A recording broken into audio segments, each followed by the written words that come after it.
Ready start. उपाध्यक्ष महोदय, आज यहाँ गंगा के पुल का शिलान्यास करते हुए मुझे बड़ी प्रसन्नता हो रही है। बिहार में गंगा का यह पहला पुल होगा और मैं भली प्रकार जानता हूँ कि इस राज्य के लोगों के लिए यह कितना बड़ा वरदान है और इसके द्वारा कितनी बड़ी आवश्यकता की पूर्ति होगी। मैं इसी राज्य का रहने वाला हूँ और अपने सार्वजनिक जीवन में मुझे बराबर इस राज्य के सभी भागों का दौरा करने का अवसर मिला है। इसलिए मैं निजी अनुभव से कह सकता हूँ कि इस पुल के निर्माण से बिहार के लोगों को विशेष रूप से और देश के लोगों को साधारण रूप से अनेक सुविधाएं प्राप्त होंगी। बिहार के मध्य से होकर गंगा प्राचीन काल से बहती आ रही है और आरंभ से ही इसके कारण यह राज्य दो भागों में विभक्त रहा है, जो मिथिला और मगध के नाम से प्रसिद्ध थे।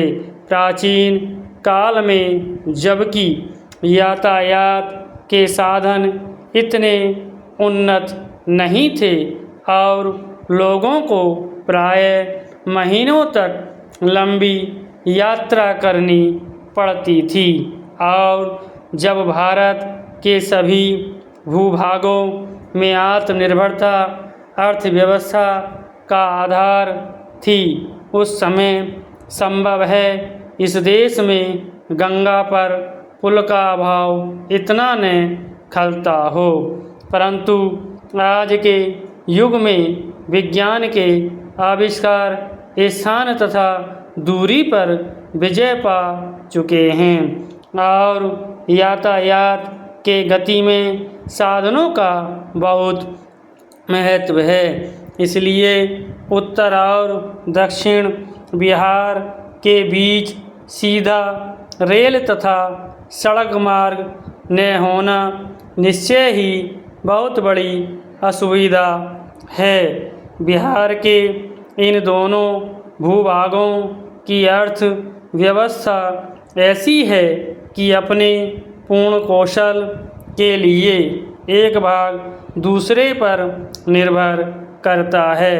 उत्तर बिहार कृषि प्रधान क्षेत्र है और वहाँ गन्ना तथा खाद्यान्न भारी परिमाण में होते हैं, किंतु दक्षिण बिहार कोयला, लोहा, तांबा, अभ्रक, सीमेंट आदि खनिज पदार्थों के लिए प्रसिद्ध है।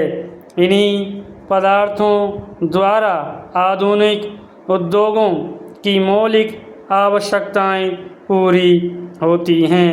यातायात के साधन दोषपूर्ण होने के कारण उत्तर भारत के विकास पर हानिकारक प्रभाव पड़ा है।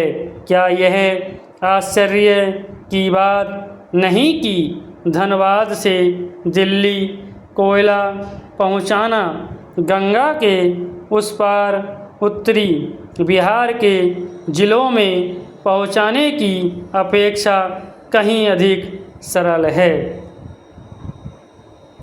इस शताब्दी के आरंभ में इन असुविधाओं का अनुभव किए जाने लगा और तभी मोकामा घाट के निकट नाव द्वारा यात्री और सामान इधर उधर ढोने के स्थान पर गंगा पर पुल बनाने की चर्चा होने लगी। गंगा के दोनों ओर दो विभिन्न रेल कंपनियों की गाड़ियां चलती थीं। इन कंपनियों का दृष्टिकोण विशुद्ध रूप से व्यापारिक था।